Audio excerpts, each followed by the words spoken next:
The U.S. has conducted the first test of a ground-launched cruise missile since its withdrawal from the Intermediate-Range Nuclear Forces Treaty, better known as the INF, with Russia earlier this month.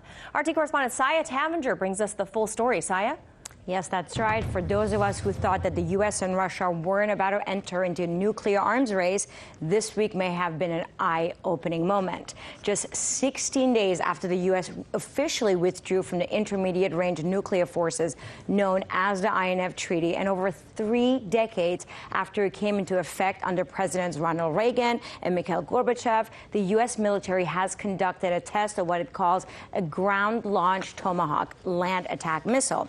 The launch occurred from San Nicolas Island, one of the 2 Navy's controlled islets off of California's southern coast that are surrounded by an extensive test range complex.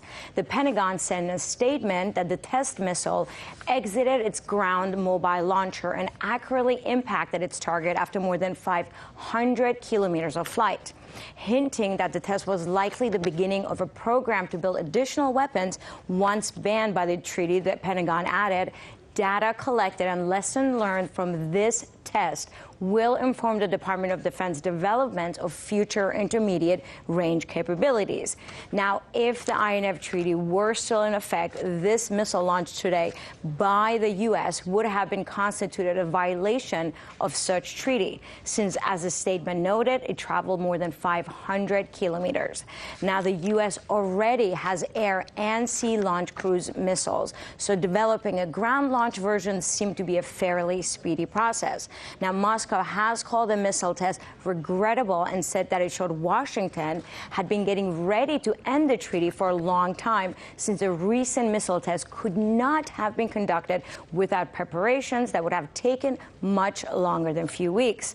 Russian Deputy Foreign Minister Sergei Ryabkov told reporters, quote, "All this elicits regret. The United States has obviously taken a course of escalating military tensions. We will not succumb to provocations. We will not allow ourselves to be pulled into a costly arms race."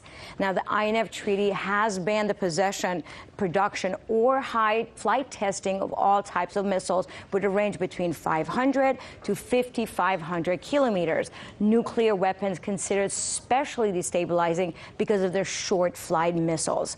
Now, following the exit from the INF Treaty, the Trump administration officials downplayed the U.S. weapons test ambitions, and they announced that the U.S. was years away from effectively deploying weapons previously banned under the agreement. Russia, on the other hand, had been accused of breaching the terms of the treaty in the past. But Moscow has denied the accusations, and President Putin said that it was pretext for the U.S. to leave the pact. Now, with this in mind, there's a clear message being sent that beyond just stating that testing for ground-launched missiles has begun, it plays off Russian suspicions that the U.S. could deploy cruise missiles to its sites scattered around Europe. Manila, back to you. Hey YouTube, thanks for checking out our channel. We hope you enjoyed the video. We have tons of content for you just like this. For more of RT America's one-of-a-kind news and analysis, be sure to subscribe and never stop questioning more.